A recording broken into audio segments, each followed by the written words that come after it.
Before we start, I want to say this. If you've ever been told you weren't enough because of what you do for a living, or because your life didn't look impressive from the outside, you're not alone here. This channel is a space for quiet stories, the ones that don't come with shouting or dramatic scenes, just moments that slowly change how you see yourself. If stories like that matter to you, take a second to subscribe to the channel. These videos are for people who listen closely. And if anything in this story feels familiar, like the video so more people who need it can find it, and share your thoughts in the comments, even if it's just one line. Someone else reading might feel a little less alone because of it. My name is Connie Whitmore. I'm 32 years old. And until a month ago, I believed I was standing on the edge of a life I had carefully built, slowly, honestly, without shortcuts. Not flashy, not impressive to strangers, but solid in the ways that mattered to me. I've been a high school English teacher for 8 years. I teach juniors how to argue with evidence instead of volume. I coach the debate team after school. I run the literary magazine that nobody reads until graduation, when suddenly it matters. I watch students who swear they hate books light up when they realize stories can sound like their own thoughts. I don't make executive money. I make enough. After my master's bump, I pull in around $58,000 a year. I live within my means. I save. I don't chase status symbols. I've never felt small about that, until someone I loved made me feel like it wasn't enough. His name was Ethan Caldwell. We were together for 4 years, engaged for 1. We met at a friend's birthday party, one of those crowded rooftop things where everyone's holding a plastic cup and pretending they're not checking each other's shoes. He was charming, polished, easy to talk to. Worked in pharmaceutical sales, made good money, around $95,000 with bonuses. From the start, he knew exactly what I did. I never pretended to be anything else. For a long time, I thought we were aligned. We talked about the future in that vague, reassuring way couples do when they assume details will sort themselves out. We booked a venue, sent save the dates, opened a dedicated savings account for a house down payment, mostly in my name, because I'm the one who tracks things. It didn't bother me then. The first crack appeared at a dinner party. Ethan's college friend group had this monthly rotation, couples taking turns hosting. The kind of dinners where wine bottles are lined up like trophies, and everyone pretends they're relaxed while quietly competing. That night, one of his friends was talking about his new Tesla Model S Plaid. Another couple had just come back from Aspen. Someone else mentioned a promotion, an equity bump, a corner office. I smiled when appropriate, nodded, asked polite questions. When the conversation turned to us, someone asked about our honeymoon plans. We're thinking about a road trip, I said. National parks. I've always wanted to do that. The silence that followed wasn't long, but it was sharp.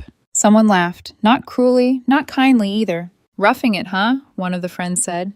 Bold choice. More laughter. I felt it then, the subtle shift, like I'd said something that marked me as other. Ethan laughed too, harder than he needed to. I looked at him, just for a second, waiting for him to soften it, to say something, anything.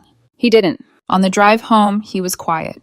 Not tired quiet, not thoughtful quiet, the kind of quiet that feels rehearsed. When we got back to his apartment, he didn't turn on the lights. He sat down on the couch and patted the cushion beside him. We need to talk, he said. I sat. He took a breath like he was about to read from a script. I've been thinking about this for a while, he started, and I don't think I can marry you. The words landed softly, but their weight crushed the air out of my chest. What? I asked. Came out calm, too calm. I'm sorry, he said quickly. You're an incredible person. This isn't about love. That's when I knew. He hesitated, then pushed forward. You're just a teacher, Connie. My friends' wives are executives, partners, people who are going places. I stared at him. I need someone who fits the life I want, he continued. Someone my friends respect. For a moment, I thought I might cry, or yell, or do something dramatic that would justify how cruel the sentence felt. Instead, something unexpected happened. I felt relief. The knot I'd been carrying in my stomach for months, the one I'd blamed on wedding stress, loosened. Suddenly, everything made sense. The comparisons, the jokes, the way he never defended me. I sat there for 30 seconds, just processing. What about the wedding? I finally asked. The deposits? The house fund? We'll figure that out later, he said, dismissive. This is hard for me, too. The house fund. $34,000. Money I'd been saving for 3 years. Every bonus, every tax refund, every maybe next time to vacations and upgrades. The account was in my name. I made every deposit. Ethan had always had a reason not to contribute. Car payments, student loans, work expenses, the designer bag he needed for networking. I looked at him, really looked, and realized I wasn't heartbroken. I was done. I understand, I said. He blinked. That's it? Yes. I reached for the engagement ring and placed it on the coffee table between us. I don't want this anymore, I said. He opened his mouth, then closed it again. I picked up my bag. Good luck, I added quietly. And then I walked out. I drove home feeling strangely calm, like a fog had lifted and I could finally see the road ahead clearly. The next morning, I went to work.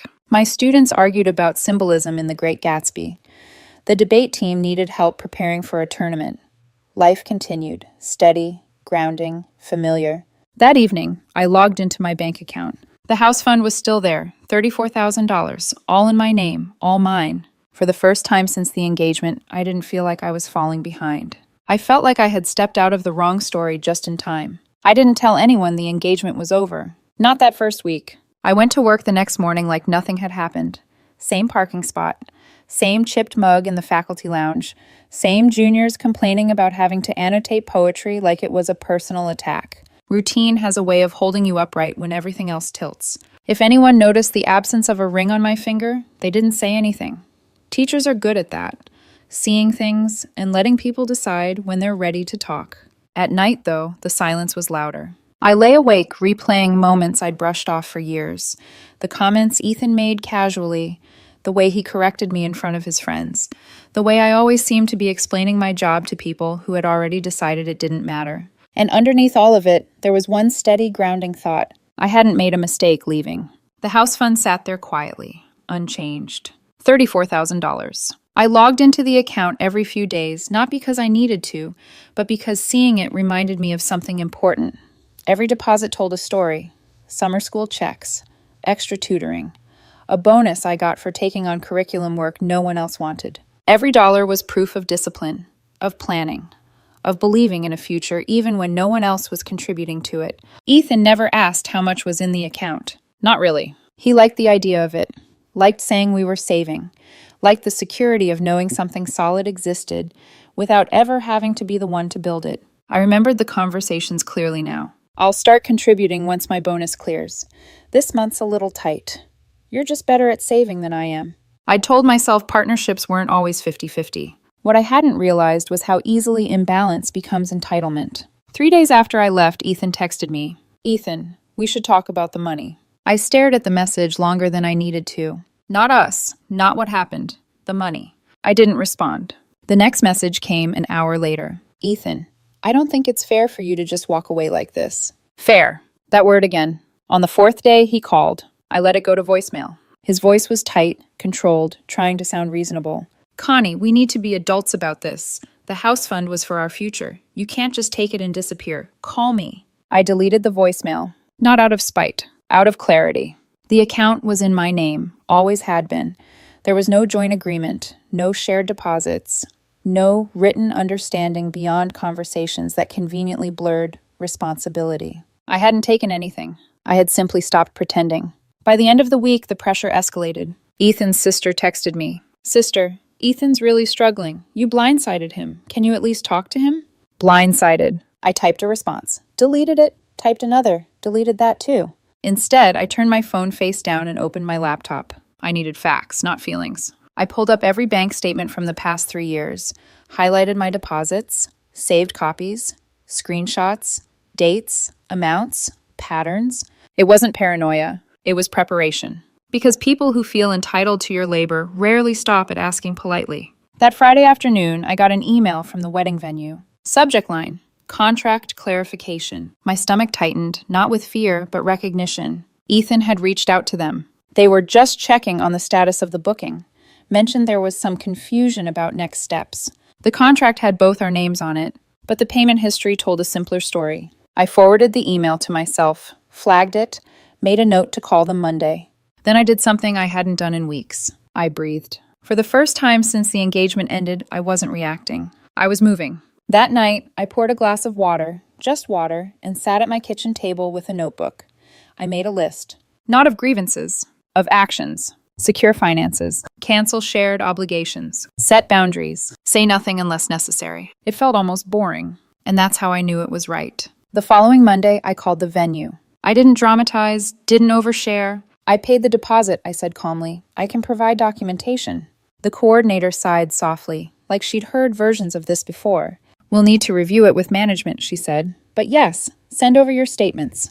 I did. By the end of the call, I felt lighter. Not because it was resolved, but because I was no longer pretending I owed anyone access to my future. Ethan texted again that night. Ethan, you're being really cold about this. I read it once. Then I archived the conversation. Cold was what people called you when you stopped negotiating your worth. I wasn't angry. I wasn't vindictive. I was simply done subsidizing a life that didn't respect me. And somewhere between grading essays and tracking refunds, it became clear. This wasn't about money. Money was just the first thing he tried to take when he realized he couldn't take me for granted anymore. The venue called me back 2 days later. I was sitting in my classroom during lunch, half a sandwich on my desk, a stack of essays waiting to be graded. The room still smelled faintly of dry erase markers and teenage impatience. Hi, Connie, the coordinator said, her voice professional but warm. We reviewed your payment records. And? I asked. You're correct. The full deposit came from your card.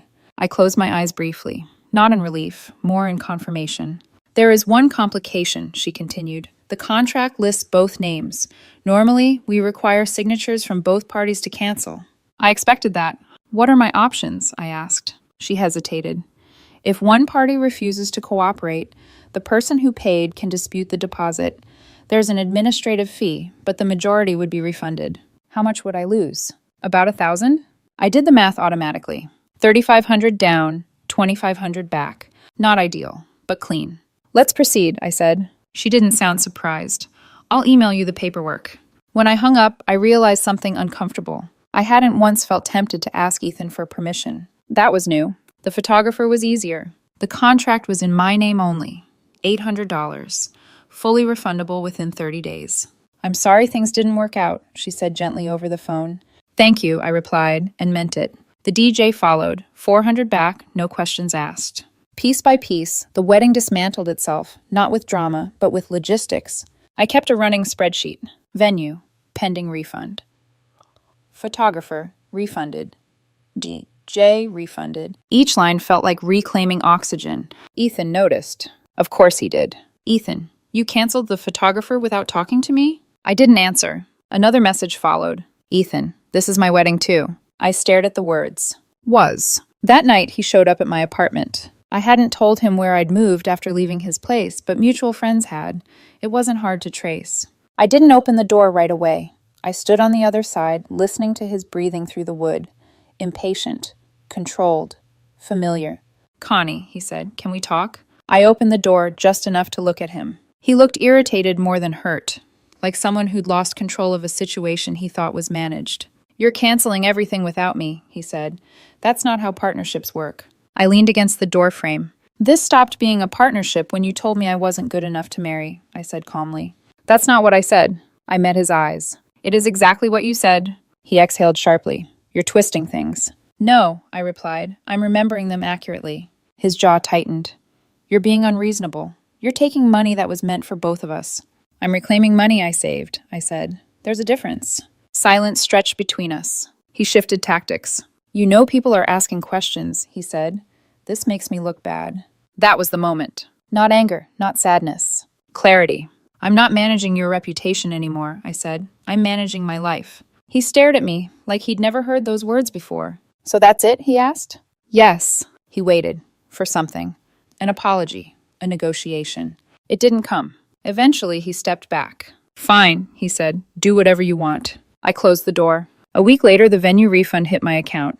$957. I updated the spreadsheet. Total recovered so far, $3,700. I stared at the number for a moment, then closed the file, because the real recovery wasn't financial. It was internal. I had spent years smoothing things over, explaining, accommodating, making myself smaller so someone else could feel taller. Canceling the wedding alone wasn't lonely. It was honest. And honesty, I was learning, was quieter than performance, but far more powerful. The idea came to me on a Tuesday night, not in a dramatic, eat, pray, love way.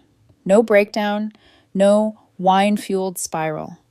I was sitting at my kitchen table with my laptop open, bank account on one tab, airline prices on another. The apartment quiet except for the hum of the refrigerator. I had money. Not reckless money, not prove-a-point money. Just available money. The house fund sat intact. $34,000. The wedding refunds were trickling back in. I hadn't spent a cent of it yet, partly out of habit, partly out of disbelief that for once, nothing was earmarked for someone else. I stared at a photo of Rome on my screen. The Colosseum at golden hour. Stone worn smooth by centuries of people who had lived entire lives before I existed. I'd always wanted to go. Ethan hated the idea of long trips that didn't come with prestige attached. He liked resorts, curated experiences, places you could name drop casually at dinner. Italy had always been my idea. I booked it in one sitting. 2 weeks, Rome, Florence, Venice. Business class flights, something I'd never even clicked on before because it felt indulgent in a way I'd trained myself to avoid. Hotels I didn't have to justify. Restaurants I'd saved for someday. $8,000. When the confirmation email landed in my inbox, I didn't feel guilty. I felt steady. I didn't tell anyone I was leaving. Not my colleagues, not my friends, certainly not Ethan. I packed quietly. Comfortable shoes, a notebook, one dress I liked because I liked it, not because it fit into a certain image. On the plane, I watched the city lights fade below me and realized something unsettling. No one was texting me asking where I was. No one needed me to explain myself. Rome was loud and alive and completely uninterested in my past. I walked until my feet hurt, ate alone without feeling awkward, sat in churches and museums and cafes where no one knew what I did for a living, or cared. I didn't feel lonely. I felt anonymous in the best possible way. On the 4th day, I posted a single photo. The Colosseum, sunlight spilling through the arches. Caption: sometimes the best journeys start when you stop going in the wrong direction. I didn't tag anyone, didn't explain, didn't follow it up. My phone exploded anyway. Messages from mutual friends. Ethan's sister. People who hadn't checked in for months suddenly concerned. Friend, this feels pointed. Sister, are you trying to hurt Ethan? Ethan, this is incredibly immature. I read them all. Then I blocked the thread, ordered another glass of wine, watched the sky darken over Rome. Being just a teacher felt surprisingly luxurious when no one was grading my worth. I stayed offline for the rest of the trip. When I flew home, I was tan, rested, and strangely optimistic, like someone who'd stepped out of a narrow hallway into open air. The first thing I did was laundry. The second was lesson planning. Routine again. Familiar. Grounding. Then the stories started reaching me. Apparently, Ethan had been telling people a different version of events. That I'd blindsided him. That I was intimidated by his success. That I'd walked away from the engagement because I couldn't handle it. His mother called my mother. That conversation didn't go the way she hoped. But the most interesting part wasn't the lies themselves. It was how quickly they unraveled. People started asking questions. Quiet ones, side channel ones. Because the timeline didn't add up. Because money leaves a paper trail. Because my absence was calm, not chaotic. A week after I got back, my phone rang. It was a friend of mine, married to one of Ethan's college friends.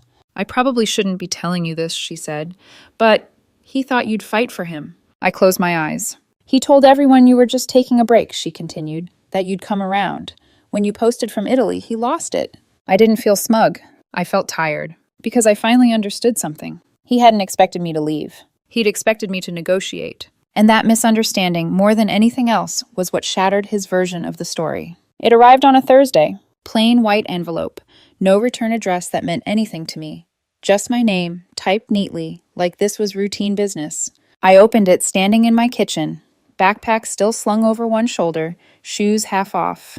The kind of moment that usually comes with bills or PTA flyers. Not this. Formal notice of demand. I read it once, then again. Ethan was seeking the return of shared assets, including $17,000, representing his equitable share of the house fund. Additional claims related to financial contributions made during the relationship. I let out a short laugh before I could stop myself, not because it was funny, because it was absurd. I sat down at the table and read the letter slowly, carefully this time.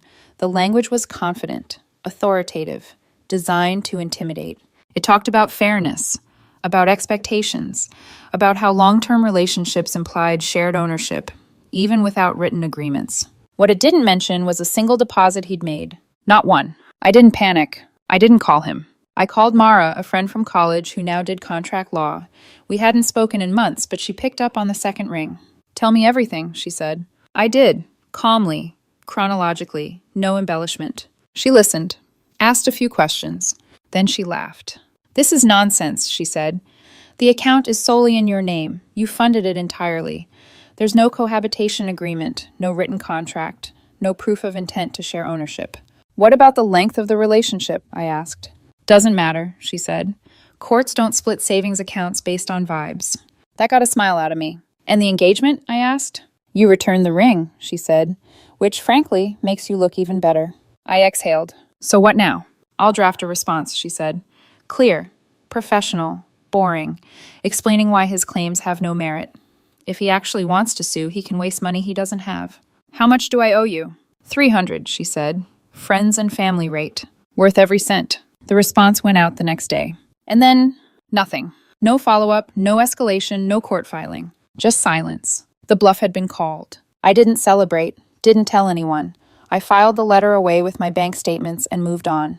Or at least I tried to, because Ethan wasn't finished. That Saturday morning, I was at my usual coffee shop, grading papers.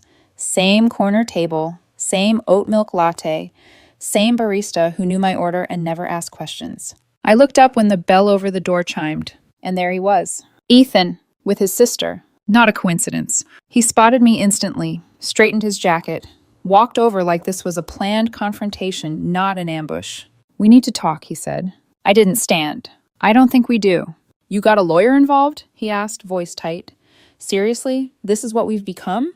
I closed my notebook. "You sent me a lawyer letter demanding $17,000, I said. "What did you expect?" His sister stepped in. "She's just trying to make sure things are fair." I looked at her. "Were we building a life together?" I asked. "Or was I just funding one?" She blinked. Because here was the detail that hadn't made it into his version of the story. "He told me I was just a teacher," I said. "That he needed someone his friends would respect." Ethan shifted uncomfortably. That's exactly what you said," I interrupted. Calm, precise, word for word. His sister looked between us. "You didn't contribute to the house fund," I added.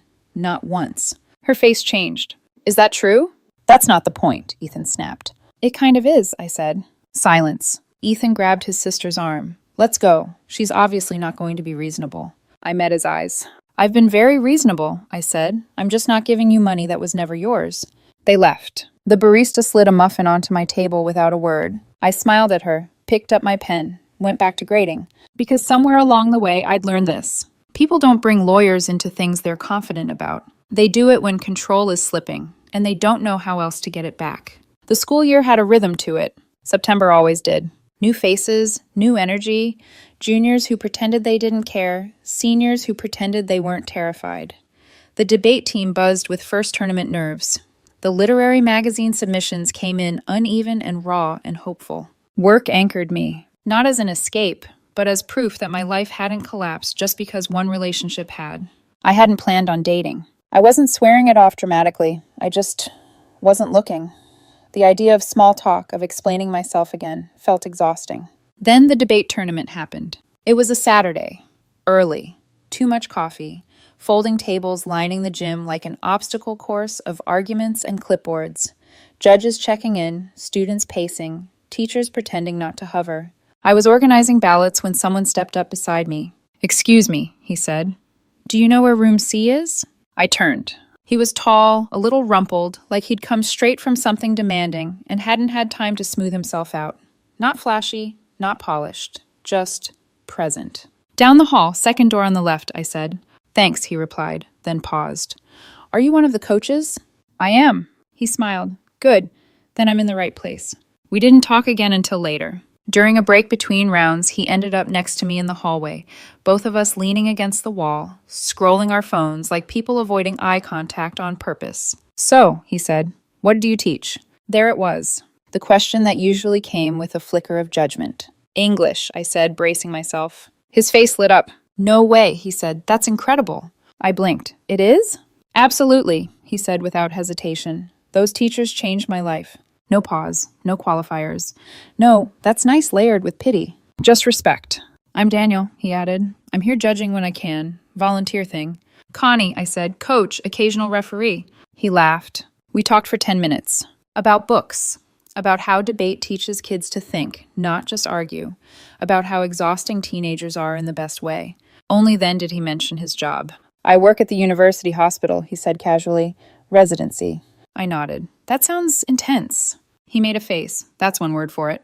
He didn't elaborate, didn't posture, didn't make it his identity. When the tournament ended, he hesitated.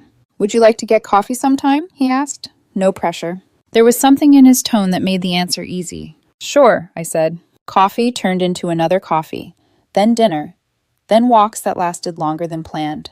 On our third date, he asked about my past relationship. I gave him the short version. He said he couldn't marry me because I was just a teacher, I said. Daniel laughed, not mockingly, genuinely incredulous. I make more money than my attending did at my age, he said. And I'm miserable half the time. I raised an eyebrow. You know what success is? He continued. Waking up and not dreading your day. You have that. Most people don't. I didn't know what to say, so I kissed him. He kissed me back. It felt easy. No performance. No measuring, no keeping score. A few weeks later, through mutual friends, I heard how things were unraveling on Ethan's side. The couples he'd once compared us to weren't doing so well. The financial analyst never came home. The startup guy got laid off. The marketing executive was having an affair. The dinner parties stopped. The scoreboard vanished. Ethan had started dating again, chasing what he thought he wanted, the kind of person his friends admired. None of it lasted. I didn't feel satisfied by that. I felt free. Because for the first time, I was with someone who didn't ask me to justify my worth. He saw it, and that changed everything. I didn't know Ethan would be there. If I had, I probably still would have gone, but I would have worn different shoes. Something steadier, something grounded. It was a holiday party at a friend's house. Not a close friend of mine, not really. One of those overlapping social circles that linger long after relationships end. I hesitated before saying yes, then decided I wouldn't keep shrinking my world just to avoid running into someone from my past. Daniel offered to come with me. We don't have to stay long, he said. We can make an appearance and escape. I smiled. Deal. He showed up at my place straight from the hospital. Scrubs swapped for jeans and a sweater, his ID badge still clipped to his bag because he'd forgotten to take it off. He apologized for it like it was a flaw. I liked that about him. The house was already loud when we arrived. Music playing too softly to matter. Laughter spilling into the hallway. Coats piled in a way that suggested no one planned on leaving early. I spotted Ethan almost immediately. He was standing near the kitchen island, drink in hand, posture stiff. He looked good, on paper. Tailored jacket, clean haircut. The version of himself he liked to present to people who mattered. His eyes found me. Then Daniel. I felt the shift before I saw it. Not jealousy exactly, more like recalculation. My friend's wife noticed the pause and stepped in with forced cheer. Oh, Connie, hi, you made it, and this must be... Daniel, he said, extending his hand. Nice to meet you. Ethan shook it a little too firmly. And you know Ethan already, she added, too late to stop herself. Daniel glanced between us, polite and unbothered. I do now. Someone nearby asked the inevitable question. So what do you do, Daniel? He shrugged lightly. I'm a resident. Pediatrics. There it was. I didn't look at Ethan. I didn't need to. I felt it. The way the room recalibrated. The way certain people leaned in, suddenly interested. The way the metrics shifted. That's impressive, someone said. Daniel smiled. Mostly it's exhausting. I felt Ethan's gaze on me then. Sharp, searching. As if he were trying to solve an equation that no longer made sense. Later in the evening, Daniel went to refill his drink. I stayed near the window, watching snow collect along the edge of the porch light. That's when Ethan approached. He seems nice, he said. I didn't respond. You moved on fast, he added. 6 months isn't fast, I replied. It's healthy. He hesitated. I've been thinking about what I said. Maybe I was harsh. I turned to face him. You weren't harsh, I said. You were honest. He frowned. I didn't mean it like, yes, you did, I said calmly. And that's okay. You told me exactly what you valued. I just didn't fit. Daniel returned then, sliding in beside me naturally, his hand finding mine without effort. Ready? He asked. I'm on call in 6 hours, and I'd really like to sleep. I smiled. Yeah. As we grabbed our coats, Ethan watched us, not with anger, with something closer to disbelief. Outside, the air was cold and clean. Daniel exhaled, shoulders dropping. "That was your ex," he said. "How could you tell?" "The way he looked at you," Daniel replied, like he was doing math and didn't like the answer. I laughed. As we walked to the car, my car, a used sedan I'd bought years ago and never apologized for, Daniel stopped me. "Hey," he said. "Yeah? That house fund you mentioned once," he said. "You still have it?" "Most of it." He nodded thoughtfully. "My lease is up in a few months. Maybe we could start looking at places together. No pressure." I looked at him, really looked. This man who didn't measure me by titles, who didn't flinch at my choices, who thought I was the impressive one. "I'd like that," I said. We drove off into the quiet. Behind us, a chapter closed. In front of us, something steady began. We didn't rush anything. That surprised people. After everything I'd been through, there was an assumption that moving forward meant moving fast, as if stability only counted when it came with milestones you could announce. Daniel and I ignored that. We dated quietly. Weeknight dinners that ended early because one of us had work in the morning. Walks that didn't need destinations. Conversations that didn't feel like interviews. He never asked me to explain my choices. He asked about my students, about what books I loved teaching and which ones bored me. He listened when I talked, not like he was waiting for his turn, but like the details mattered. And slowly, almost without noticing, we started talking about logistics. Not dreams, not fantasies. Life. His lease was ending in a few months. Mine wasn't, but my place was small and temporary in a way I'd never admitted out loud.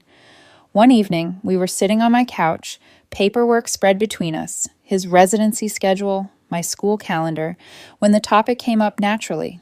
"We don't have to decide anything now," he said. "I just want to be honest about where I'm headed." I nodded. Me too. There was no grand declaration, no pressure, just two adults mapping realities. When we started looking at houses, it didn't feel like a performance. No bragging, no comparisons, no trying to win an imaginary competition. We wanted something modest. 3 bedrooms, a small yard, good schools, not because of resale value, but because of community. When the conversation turned to money, I braced myself out of habit. Daniel noticed. "Hey," he said gently, "we'll do this fairly." "I have more saved," I said automatically. "I know," he replied, "and I don't want that to matter." I looked at him. "It kind of does." He shook his head. "Not the way you think." We sat at the kitchen table with calculators and notes, working through numbers like teammates, not adversaries. In the end, he insisted on splitting the down payment evenly. "We're partners," he said. "That means equal." I didn't argue. Not because I couldn't, but because this time, equality wasn't something I had to fight for. We bought the house 3 months later. Nothing flashy, no announcement post, no champagne photos with oversized keys. Just a closing date and a handshake. Moving day was chaos. Daniel's colleagues from the hospital showed up between shifts. My teacher friends arrived with coffee and tools they didn't know how to use. Someone brought pizza. Someone else brought a cooler. There was laughter, sweat, boxes labeled badly. It felt like a community, not a competition. That night, we lay on a mattress on the floor. Furniture delivery delayed, exhausted in the best way. Daniel turned to me. "You happy?" he asked. I didn't hesitate. "Yeah," I said, "really happy." "Good," he replied. "Me too." There was no applause, no scoreboard, just peace. Later, through the grapevine, I heard about Ethan. His sister reached out to me unexpectedly, weeks after the party. She apologized for the coffee shop, for believing his version of events. She said things hadn't gone well for him since. The relationships he chased looked good on paper and collapsed in practice. The life he thought he wanted kept slipping just out of reach. Apparently, he'd struggled the most after seeing me settled. Not because I'd won, but because I hadn't needed to. I didn't feel vindicated. I felt distant. Because success, I'd learned, wasn't about impressing people who were already busy measuring each other. It was about building something quiet and real, with someone who never asked you to be more than you already were. Life didn't change all at once. It settled. Mornings became predictable in the best way. Daniel left early for the hospital most days, careful not to wake me. I stayed behind, grading papers at the kitchen table, sunlight slowly filling the room. There was no sense of performance anymore. No one was keeping score. When people asked about us, I didn't dress it up. "We're doing well," I said, and that was enough. Sometimes the contrast hit me unexpectedly. 4 years with Ethan, and not once did he contribute financially to the future he insisted we were building. He talked about our life as if it were something that arrived automatically, earned by proximity, not effort. With Daniel, everything was intentional. Conversations about money weren't tense. They were practical, equal, honest. No assumptions, no entitlement. That difference mattered more than any title ever could. I heard updates about Ethan through the usual channels, mutual acquaintances, vague mentions at gatherings. He moved to another state, took a job that paid less, but promised better balance, told people he was reevaluating priorities. Maybe he was. Or maybe the world he'd built on comparison finally ran out of numbers that made him feel ahead. Either way, I didn't feel curious anymore. When Ethan told me I was just a teacher, he meant it as a limitation, as something small he'd eventually outgrow. But being just a teacher meant I had a life that didn't require translation. It meant I went to work with purpose, came home without resentment, built a future with someone who never asked me to justify my worth. One evening, Daniel leaned against the counter watching me pack lunches for the next day. "You ever think about getting married again?" he asked, casually, not testing, just asking. I smiled. "Only if it looks like this," I said. He nodded. "Good. Because love isn't just about staying. It's about respect, shared values, and choosing someone who never mistakes your profession for your value. I'm still just a teacher, and I've never been happier." People like neat endings. They want a clear winner, a downfall, a redemption arc they can point to and say, "See, that's how it's supposed to go." Life doesn't really work that way. What it gives you instead is clarity, if you're willing to sit with it. A year after the engagement ended, someone asked me if I regretted how things happened, if I wished I'd fought harder, explained myself better, tried to be more impressive. I didn't have to think about it. No, I said. Because nothing about that relationship failed suddenly. It had been misaligned for a long time. I just hadn't wanted to admit that love without respect slowly turns into negotiation, and negotiation is exhausting. Ethan didn't leave me because I was a teacher. He left because he needed an audience, and I was done performing. Daniel never asked me to be smaller or louder or different. He didn't introduce me with qualifiers. He didn't frame my job like a stepping stone to something better. He saw my life as complete, not provisional. That mattered. We didn't rush into anything dramatic. No social media announcements. No grand gestures designed for outside approval. When he proposed, it was quiet. At home, no witnesses, no spectacle. Just a simple question asked by someone who already knew the answer. I said yes. We're planning a small ceremony. Family, friends, people who actually show up when things aren't shiny. No competition, no hierarchy, no one keeping score. Sometimes I still hear the phrase in my head, "Just a teacher," and I smile. Because being just a teacher means I spend my days helping young people find their voices instead of silencing my own. It means I go to work with purpose and come home to peace.